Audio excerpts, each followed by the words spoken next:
नमस्कार, मी Sanket Deshpande. Top news Marathi channel मध्ये आपलं स्वागत. अभिनेता सैफ अली खानच्या घरात घुसून चोरट्याने हायदोस घातला. त्याला पकडण्यासाठी गेलेल्या सैफ अली खानवर चोरट्यांनी हल्ला केला. यामध्ये सैफच्या पाठीत चाकू अडकला, त्याच्यावर सर्जरीही झाली आणि 5-6 दिवसांनी अगदी सिनेमात दाखवतात तसा सैफ अली खान हिरो सारखा ठणठणीत होऊन बाहेर पडला. त्यानंतर सैफ अली खानवर खरंच हल्ला झाला होता का असा संशय व्यक्त केला जाऊ लागला. सिनेमाच्या प्रमोशनसाठी हा स्टंट केल्याचंही अनेकांकडून बोललं जाऊ लागलं. मात्र त्या रात्री नेमकं काय घडलं होतं याचा थरार स्वतः सैफ अली खाननं सांगितलाय. सैफनं सांगितलं, त्या रात्री करीना डिनरसाठी बाहेर गेली होती.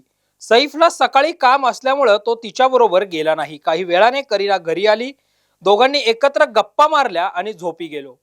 अंदाजे 2 वाजण्याच्या सुमारास घरकाम करणारी मेड घरात कोणीतरी घुसलं आहे असं ओरडत आली. जेहच्या खोलीत एक माणूस चाकू घेऊन पैसे मागतोय असं तिने सांगताच सैफ रूम कडे धावला. रूम मध्ये एक माणूस जेहच्या बेडवर उभा होता. त्याच्या हातात 2 चाकू होते. सैफने धावत जाऊन त्याला बेडवरून खाली खेचलं. त्यामुळे दोघांच्यात हाणामारी झाली. या हाणामारीत त्या व्यक्तीने सैफच्या मानेवर चाकू मारला, पण तो वार खोलवर लागला असेल असं त्याला वाटलं नाही.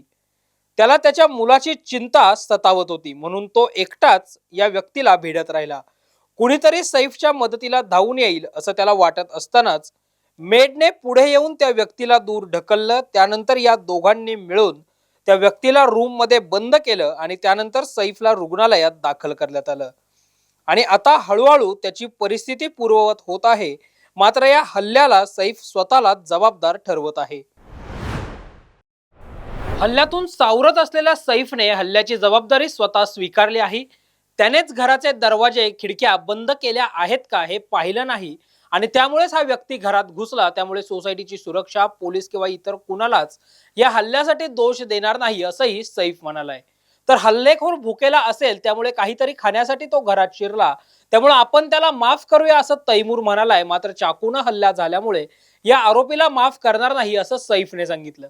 सैफने स्वतः या हल्ल्याचा थरार सांगितल्यानं अनेक प्रश्नांची उत्तरे मिळाली असली तरी या प्रकरणातील आरोपींना शिक्षा कधी होणार हे पाहणं महत्त्वाचं आहे. अशाच ताज्या आणि महत्त्वपूर्ण बातम्यांसाठी पाहत रहा टॉप न्यूज मराठी. आपला महाराष्ट्र, आपली बातमी.